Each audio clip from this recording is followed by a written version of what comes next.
Bubble up, everybody, because today we are going deep on this one. Oh, yeah. Deep diving into a story that I think you're going to find really fascinating. I am excited about this one. So we're talking about Delta Flight 1989, and I am really particularly interested in the role of the first officer, Kendal Swanson. I think that's the most interesting part of this whole story. I think so, too. It's August 28th, 1979. We're at the Toronto Pearson International Airport, Okay. and we have a McDonnell Douglas DC-9, Classic. 83 passengers, 5 crew, Uh-huh. and an emergency landing that's about to happen. And this is where things get dicey. This is where things get dicey. But what's really interesting about this is that everybody survived. Yeah.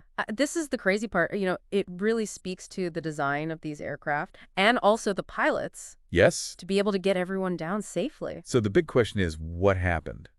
And what did Kendal Swanson do in this situation? Right, because, first officer, co-pilot, sitting right next to the captain. Yeah. They're in the heat of the moment.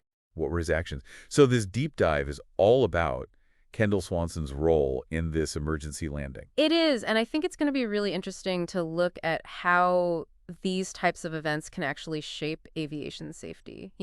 Even when they have these happy endings, you can still learn a lot from them, and this is a perfect example. Right. So let's back up a little bit and sort of set the scene for everybody. Okay. We've got Delta 1989 coming in for this emergency landing because there was a malfunction with the thrust reverser. And I think for our listeners, it might be helpful to understand exactly what a thrust reverser is. Yeah, so think about this. Okay. Imagine you're driving down the highway, you need to stop, but your brakes aren't working. That's kind of what it's like. The thrust reverser is super important when a plane's landing because it redirects the engine power to slow it down. Okay. So when that thing malfunctions, it's a huge problem for the pilots. So the plane ends up overrunning the runway. Oh, no. It catches fire. That's got to be terrifying. Terrifying for everybody on board and the people watching, I'm sure. But like we said, everybody survives. So the big question is, what happened? And this is where the National Transportation Safety Board comes in, the NTSB. Right. They come in anytime there's a major aviation incident. It's like their job to figure out what went wrong. Like the CSI, right, of aviation. Totally. So in this case, the NTSB focused on 3 major things, and I think this is super important. Yeah. Pilot training, Okay. aircraft maintenance, Uh-huh. and the emergency procedures. Those are the big 3. You want to make sure all those things are up to snuff. Exactly. And so this brings us back to Kendal Swanson. Right, our first officer. Our first officer. What was his role? What were his actions? What was he doing during these critical moments? I mean, think about it. The NTSB, they would have been looking at everything he did, how he talked to the captain, whether he followed all those emergency protocols. Right. And the problem is we don't have a ton of specific details. Right, yeah, we don't have transcripts or recordings. It's all a bit of a mystery. Right. So it really makes you wonder, did his actions maybe contribute to some of those NTSB recommendations that we talked about earlier? Oh, absolutely. It's highly possible. What kind of changes happened because of this? Do you think there are specific safety protocols that might have been put in place as a direct result of Delta Flight 1989? I mean, just thinking about it off the top of my head, it wouldn't be surprising if they revamped some of the pilot training programs, especially the parts about dealing with these thrust reverser malfunctions.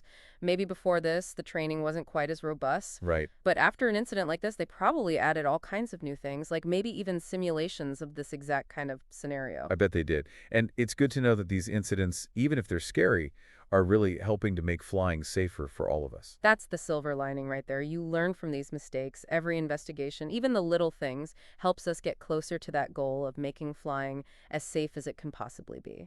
I like that. So even though we might not ever know all the details of what Kendal Swanson did, Right.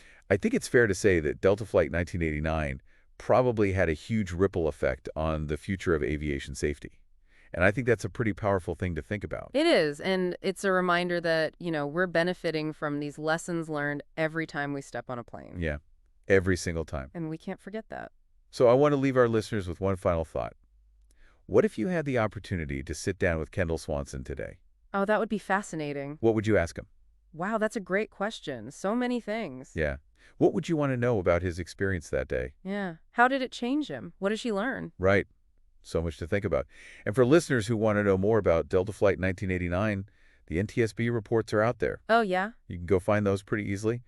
And there's a lot of other great information about aviation history online if you want to keep learning. I highly recommend it. It's a fascinating world. I think so too. Lots of great stories out there. All right, well, that's it for today. Thanks for joining us. See you next time.